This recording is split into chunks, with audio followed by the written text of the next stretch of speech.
Welcome back to Brain Ablaze, a weekly podcast about epilepsy, by epileptics, for epileptics, and their caretakers. I'm your host, David Clifford. In the follow-up to our last episode, today we review the different classifications of seizures in more detail. My hope is that this podcast can provide insights that listeners just can't get through existing support structures. In the last episode, we covered the difference between focal versus generalized seizures.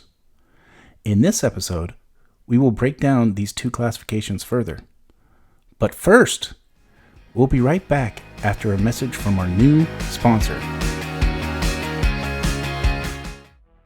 If you're sick of movies with robotic arms, walks through Middle-earth, or employees leaving doors open for dinosaurs, get ready for a new movie based on an old Hollywood trope that has been used more than all of those combined. In a world where good screenwriters are a premium,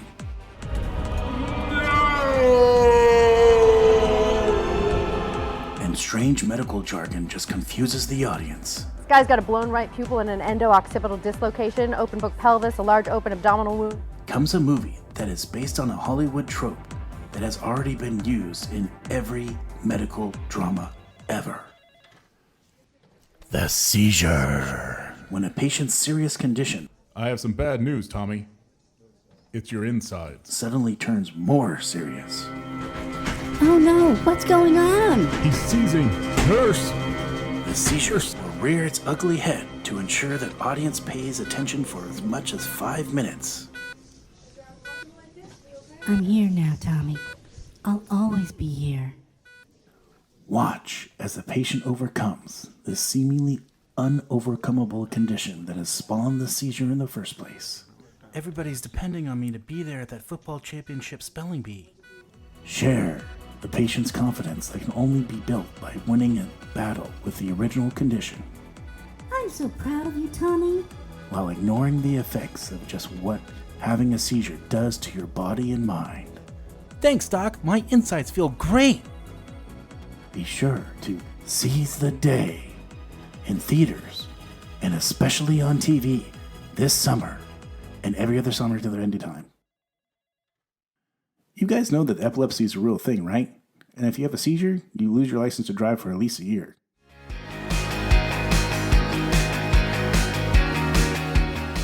So why is the classification of seizures so important to all of us? Just like software engineers have programming languages, and attorneys have legalese, doctors, nurses, and pharmacists share a common nomenclature concerning seizures.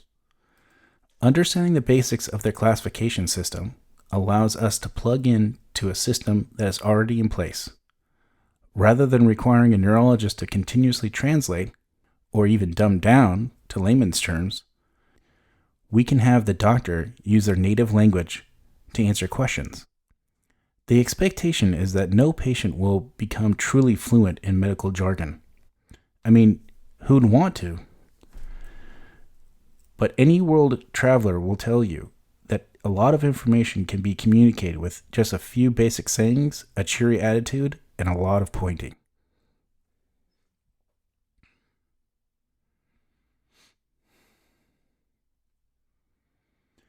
If you remember from our last episode, focal seizures affect only a small portion of the brain, on one side.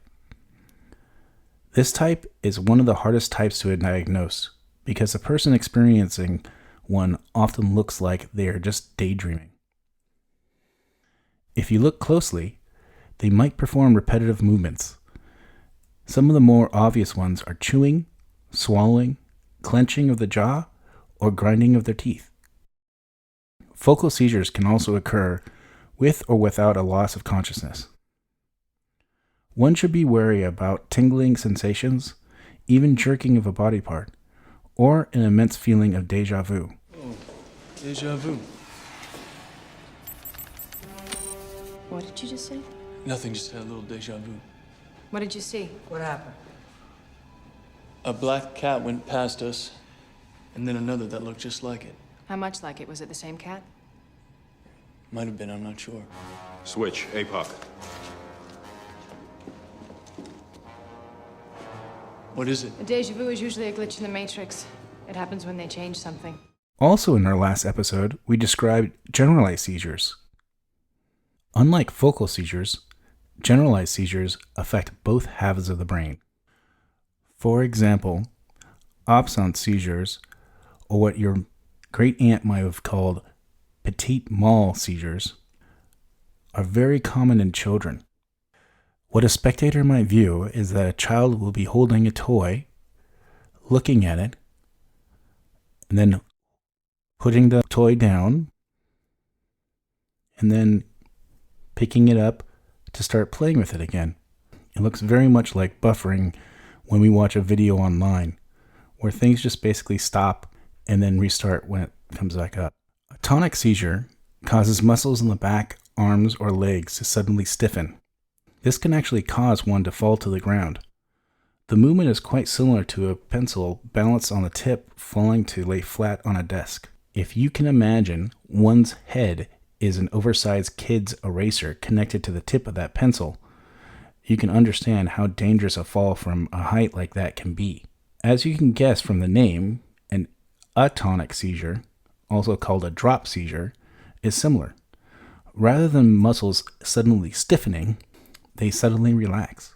One's body suddenly goes limp. In both tonic and atonic seizures, bruising in the head, shoulders, hips, and elbows is quite common. A myoclonic seizure is associated with a sudden jerk of one's arms and legs. Without the myo, a clonic seizure is associated with a longer-lasting, rhythmic contractions of the muscles. Wait, what is a tonic-clonic seizure then? Just like ordering coffee at your local store, most of these terms can be combined to provide a better description of the overall experience.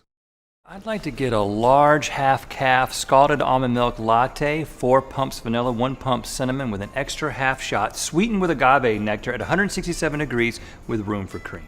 As an example, a tonic-clonic seizure is one with a sudden onset of rigid muscles, an abrupt loss of consciousness, usually resulting in a fall to the ground, combined with a rhythmic jerking motions. In this case, one might bite their tongue or even lose control of their bladder.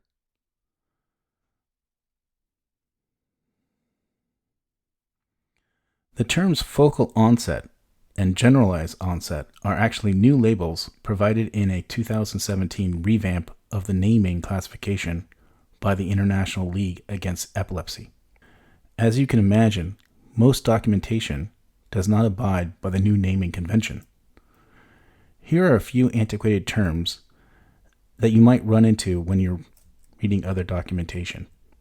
Petit versus grand mal. We already hinted at this. Petit mal are now called focal, while grand mal are called generalized. Simple versus complex.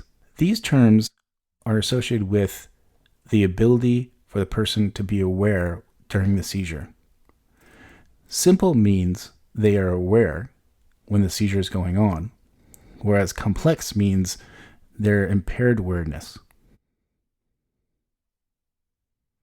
Here's a takeaway though. When accepting advice from others regarding seizures, try to get a clear understanding of the class of seizures they experience. Information for one class of seizures might not be as useful for another. I know this episode was dense with terms. I would love to hear any questions you have in the show's comments, or reach out to us on Twitter. Hopefully we can answer them. If we can't, maybe that will spawn a whole new episode. If you liked today's show, please help us by giving a 5-star rating on iTunes or wherever you download your content. One small click really does help.